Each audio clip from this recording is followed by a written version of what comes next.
आज हम बात करेंगे ऑपरेशन थिएटर के अंदर यूज होने वाली स्टेरॉयड ड्रग्स के बारे में कि स्टेरॉयड ड्रग्स का ओटी में क्या इम्पोर्टेंट रोल होता है आपके एनेस्थीसिया में, या स्टेरॉयड ड्रग्स ओटी में क्यों यूज़ की जाती हैं, वास्तव में स्टेरॉयड्स होते क्या हैं और वो कौन कौन सी बीमारियों को ट्रीट करने के लिए यूज किए जाते हैं।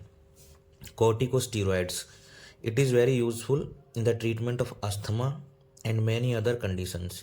ये आपके जो अस्थमेटिक पेशेंट होते हैं जिनको लंग्स प्रॉब्लम होती है, ऐसे मरीज को ट्रीट करने के लिए ज़्यादातर स्टेरॉइड्स को यूज किया जाता है। They should be used with care in patient. आप अगर स्टेरॉइड किसी मरीज को दे रहे होते हो तो आपको ये ज़रूर जान लेना चाहिए कि उस पेशेंट को डायबिटीज़ तो नहीं है, उस पेशेंट को पेप्टिक अल्सर तो नहीं है, उस पेशेंट को कोई बॉवल सिंड्रोम ड्रग की कोई प्रॉब्लम तो नहीं है, ताकि आप ऐसे पेशेंट को ये ड्रग यूज करने से बच सको या आप इनको उस पेशेंट को सावधानी पूर्वक यूज करें। स्टेरॉयड देने से किसी भी पेशेंट का जो शुगर लेवल है वो बढ़ जाता है। पेप्टिक अल्सर्स में इसे यूज नहीं किया जाता। ये एंटी इन्फ्लामेटरी ड्रग्स होती हैं, एंटी एलर्जिक ड्रग्स होती हैं। ये ओटी के अंदर आपके पेशेंट्स को होने वाली रिएक्शंस को या किसी भी दूसरी एंटीबायोटिक या इंजेक्शन से होने वाले रेसेस को, इन्फ्लामेशन को, उनको दूर करने के लिए दिया जाता है। ओटी में कॉमनली ज़्यादातर हम जो स्टेरॉयड्स यूज करते हैं उसमें हाइड्रोकॉर्टिसोन, डेक्सामीथासोन एंड प्रेडनिसोलोन्स, ये ड्रग्स हम वहाँ पे यूज करते हैं। अब हाइड्रोकॉर्टिसोन क्या होता है? Hydrocortisone injection treats several conditions like asthma, allergy reactions, arthritis and inflammatory bowel disease or bone marrow disorders. It works by decreasing inflammation. आपके जितने भी स्टेरॉयड ड्रग्स होते हैं ये सारे आपके एंटी इन्फ्लामेटरी होते हैं, आपकी स्वेलिंग को कम करने वाले होते हैं और आपकी किसी भी इंजेक्शन के थ्रू होने वाले रेसिस को, एलर्जी को दूर करने का काम करते हैं। If you have any of these condition talk to doctor. यदि आपके पेशेंट को इनमें से कोई प्रॉब्लम है तो आपको अपने डॉक्टर से बात करके ही, एनेस्थेटिक से बात करके ही इनको देना चाहिए। Diabetes, glaucoma, high blood sugar, kidney disease, liver disease या थायराइड प्रॉब्लम्स। और स्टेरॉइड्स के साइड इफ़ेक्ट्स क्या हैं? कॉर्टिकोस्टेरॉइड जो हाइड्रोकॉर्टिसोन आप देते हैं उसके साइड इफ़ेक्ट्स क्या क्या हैं?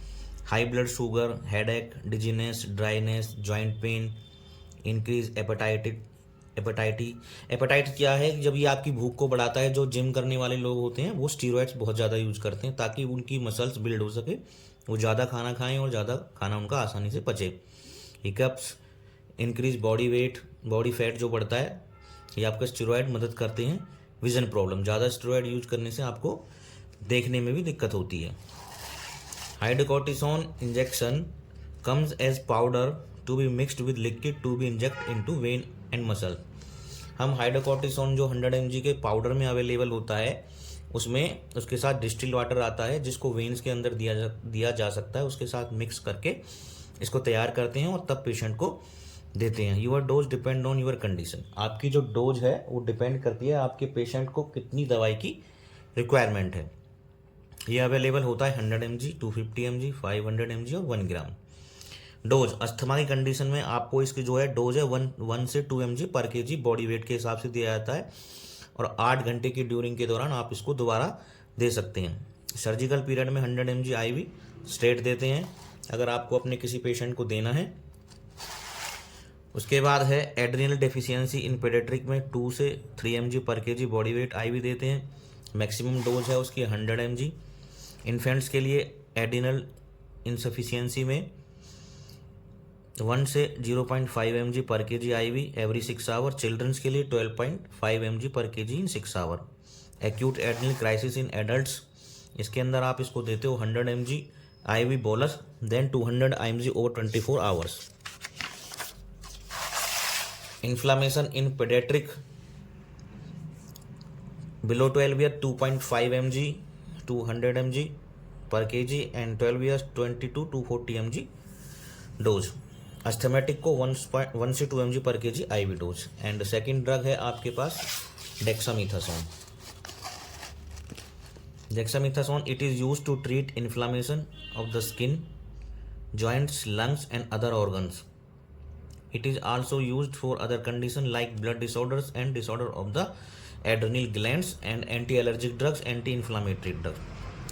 एडल्ट डोज ये आपके पास अवेलेबल होता है 4 mg पर ml के हिसाब से इसकी वाइल आती है, 2 ml उसके अंदर आता है और 10 mg पर ml के हिसाब से भी इसकी वाइल आती है।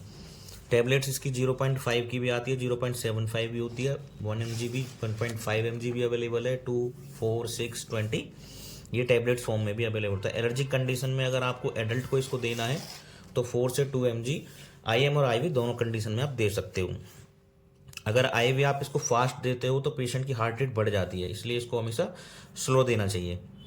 पीडियाट्रिक डोज है इसकी एलर्जिक कंडीशन में 0.08 से 0.3 mg per kg body wait.